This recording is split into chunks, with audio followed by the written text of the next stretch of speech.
It seems like Sisters of Battle are rising to the top of all the factions. Let's have a look why. With 5 recent buffs, they're in a great position. Miracle Dice buffs, Armour of Contempt, now very good secondaries, they've had a points decrease, and other armies around them have been nerfed. They're one of the hardest hitting armies once you get close from both shooting and melee. You've got loads of multi-melters. Units like the Repentia can be buffed and be really dangerous. You've got fights last and turn off invulnerabilities. And now they can sit back and score points, and when you have to move forward to get them, they'll just kill you. And with indirect fire disappearing somewhat, getting at them is much harder. The strongest order at the moment by far is Bloody Rose, and that's +1 attack and +1 AP in melee. This is a nice counter to the Armour of Contempt. They have loads of good traits and relics and their own supplements in a Warzone book. But we see how the Warzone books are going out of print, so you might have to get hold of that soon. Playing Bloody Rose, it's a shame you lose some order-locked characters like Judith Arita. She's really good, but only for Order of Martyred Lady. And let's have a look at some of the other abilities.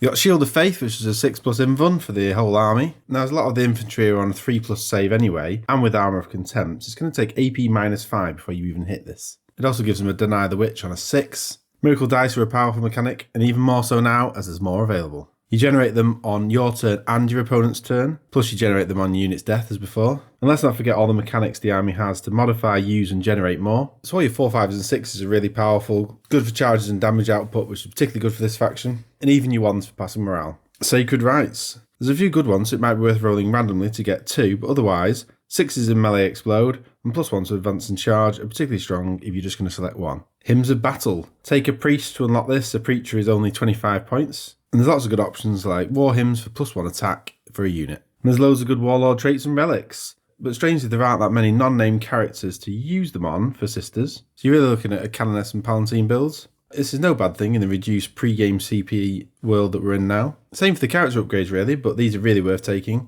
Word of the Emperor for 40 points, makes a unit within 3 inches fight last. And once per game you can give a core or character ignore invuns in melee. I mentioned they have good secondaries in NEPHILIM, and I won't go into too much detail, but 2 of the 4 just require taking a midfield objective, and a third is just using Miracle Dice, which you do anyway. And this is really why one of the reasons they've gone to the top of the tier, just how easy it is for them to score the secondaries. Some of the standout units that are being dominant though: MORVENN VAHL, fantastic Warlord, 2+ save with Armour Contempt, 4+ invuln, 4+ feel no pain, halves damage, and once per battle, fights twice. Has some good strong melee attacks and mortal wounds dealt on 6s in addition. And the Warlord trait allows us to reroll all hits and all wounds. She gives out a 6-inch aura of reroll 1s to hit and wound, and she can select one unit and give it reroll all hits and all wounds, which is a complete must-take in the army. Celestine has always been a good threat and someone who you can play aggressively. 2+ save, 4+ invuln and Armour of Contempt. She's sticking around a lot longer. Her Gemini take damage first and can be returned or healed per turn. Let's not forget if you do kill her, she can get back up anyway on a 2+ with full wounds. Flying character that's aggressive, buffs everyone, difficult to kill, and let's not forget the model is cool as well. ZEPHYRIM, big winners in the latest updates because of their price drops. They're fast with innate deep strike, lots of power sword attacks and reroll charges.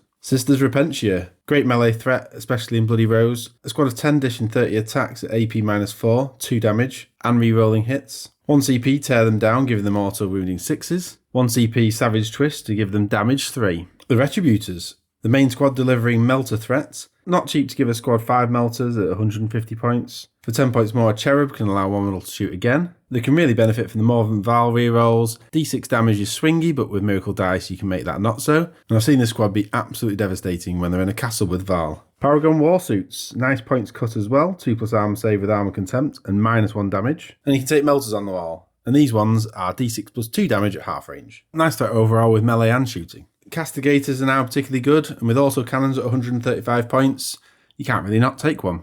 This faction benefits from so many overlapping buffs and some great strats, which can create killer units. And I also particularly like playing with Ethereal Sturm because of all the books I've read.